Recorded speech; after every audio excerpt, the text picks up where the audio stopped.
मेरे प्यारे साथियों, आप सभी को मेरा नमस्कार, गुड मॉर्निंग। मेरा नाम अमन है। मैं गवर्नमेंट मिडिल स्कूल सरवरपुर की 8th क्लास की स्टूडेंट हूँ। आज मैं आपको एक बेटी के जीवन में माँ की क्या भूमिका होती है इसके बारे में बताना चाहती हूँ।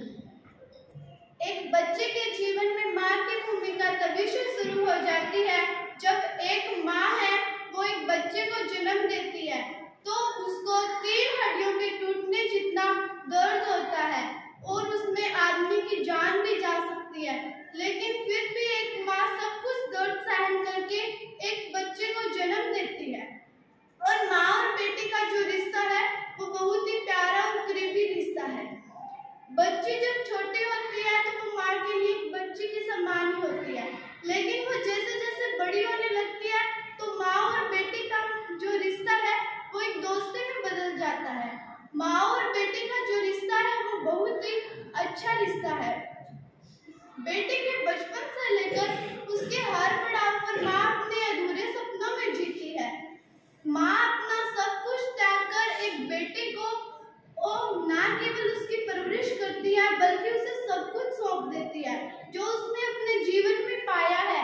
माँ एक बेटी को जितना लाड प्यार से रखती है उतना ही उसे मजबूत बनाने की कोशिश करती है। माँ घर से बाहर अपनी बेटी को हर फ्रंट पर मुस्तैदी से कार्य करने के लिए तैयार करती है। पहले के समय में जब बेटी की शादी हो जाती थी तो उसे माँ से मिलने के लिए बहुत कम मौका मिलता था, लेकिन आज के समय में बेटी की जब शादी हो जाती है तो फिर भी वो अपनी माँ की सेवा करती है और एक माँ है वो अपनी बेटी को गृहस्थी चलाने में भी सपोर्ट करती है। माँ और बेटी का रिश्ता है वो दुनिया की सबसे बड़ी ताकत है। और मैं जो यहाँ पर बैठे हैं मेरे छोटे बड़े बहन भाइयों से यही निवेदन करूंगी कि वो अपना विद्यार्थी जीवन माँ और किताबों के साथ जोड़े, क्योंकि माँ और किताबें हमारी बहुत ही अच्छी दोस्त है। कई बार हम पजल हो जाते हैं तो हम किताबों का अध्ययन करते हैं तो हमारा मन शांत हो जाता है।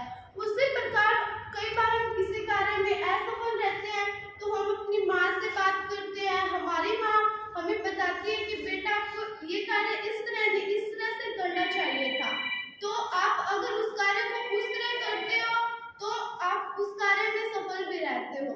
मैं ज्यादा कुछ नहीं कहते हुए अपनी वाणी को यहीं पर विराम देती हूँ और मैं आप सभी का बहुत बहुत धन्यवाद कि आपने मुझे यहाँ पर इस मंच पर बोलने का मौका दिया।